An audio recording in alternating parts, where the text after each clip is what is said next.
3 months behind in their mortgage payments, the Harper family of Los Angeles is facing possible foreclosure.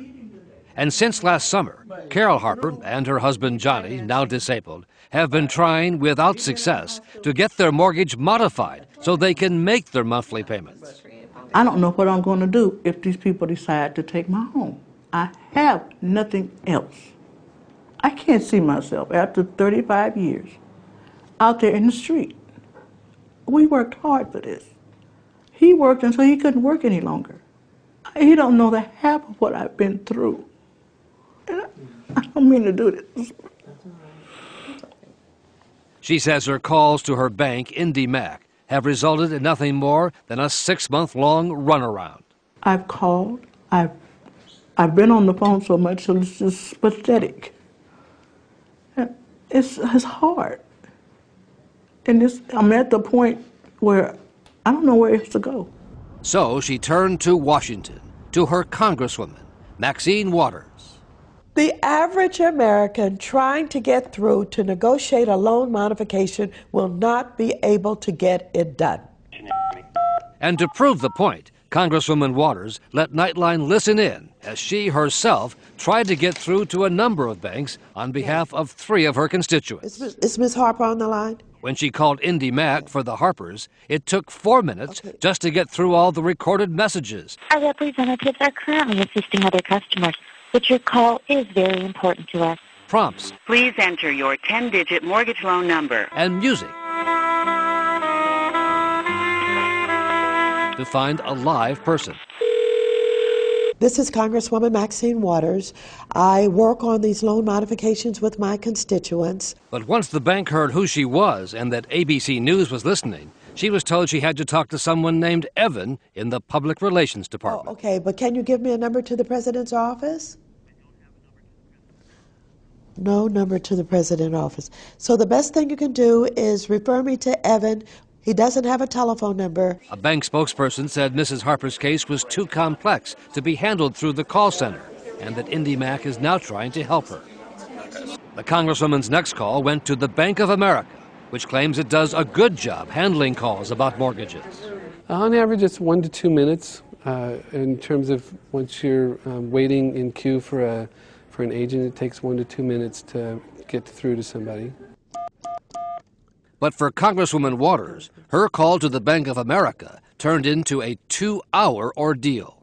Please hold, and your call will be answered in the order in which it was received. First, it took a full 10 minutes to get a live person on the line. Hello, Adrian. This is Congresswoman Waters. How are you doing? She was calling on behalf of the Beards, a retired couple who live in this Los Angeles house, who are not behind in their payments, but struggling to keep up. So I thought that this is an easy one. This is the kind that I think could easily be modified. Can you help us with this account? But it wasn't so easy. Waters was transferred to another department, put on hold for 3 minutes. All the representatives are with clients. Please hold, and your call will be answered by the next available agent. And then was disconnected with her constituent listening in. Hello? Hello? Oh, stop ringing. That's what I usually get when I talk with them. When I call them, they say they're going to transfer me. When they transfer me, boom, the line goes dead. Okay. Undeterred, the Congresswoman called Bank of America back, but the extension the bank had given her did not work. Please enter your party's 5-digit extension. Oh, I did.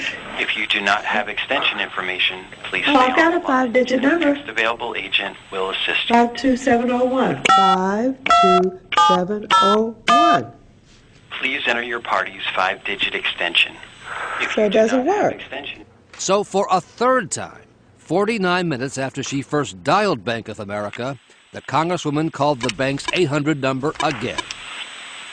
Thank you for calling Bank of America. A representative is with you shortly. And there were more recordings and more music. Thank you for your patience while holding. This is absolutely horrible. So she called the bank for a 4th time and was directed to yet another department, and then transferred to hardship assistance. I'm Congresswoman Maxine Waters. He's one of my constituents. He's been having a terribly hard time in trying to get some consideration for a loan modification. But because the Beards are not yet behind in their payments, the call was sent to yet another bank department, refinancing, now almost 2 hours after the first call. www.bankofamerica.com and select the refinance link. There was a recorded message, and then the call was cut off. We appreciate your business. Oh, my goodness. Well, what they just said is, go to the computer, www.Bank of America, and fill out some information to see if you pre-qualify. They don't stop to find out whether or not you have a computer, whether or not you use computers, and they don't come back on the line. Bank of America offered the Congresswoman an apology for her 2-hour ordeal. I absolutely apologize to the Congresswoman and to the homeowner for the process they went through. Again, that is absolutely not the way that I would want this to go. The Congresswoman says she believes what happened to her in this case is not at all unusual. Anybody witnessing what I was going through could see that I got pretty aggravated and that I got upset about the basically inconvenience of the so-called system that they have, the lack of responsiveness, and the inability to get anything done. She can't afford to pay the loan now. The Congresswoman's final attempt was on behalf of a Los Angeles widow, Mildred McNeil, who has been threatened with foreclosure by Countrywide. With her husband gone and not bringing in his pension money, Mrs. McNeil is now more than a year behind in her mortgage payments. I'm calling on the McNeil account with Countrywide. When Congresswoman Waters finally got somebody on the line from Countrywide, now owned by Bank of America, the frustration was obvious. But here's what I cannot be sympathetic to you for. I am bombarded with people who are going to be foreclosed on and lose their home. I'm bombarded with people who are going to be on the street. And so I have no sympathy for you. And if I make wholesale statements, it's because I am up to my ears in this mess. And we've got to do something about it. As of tonight, Congresswoman Waters is still steaming. Her efforts to cut through the red tape for those three constituents has yet to result in any resolution. She says if that's the way they're going to treat somebody they know who's a member of Congress, imagine what happens to everyone else. Terry?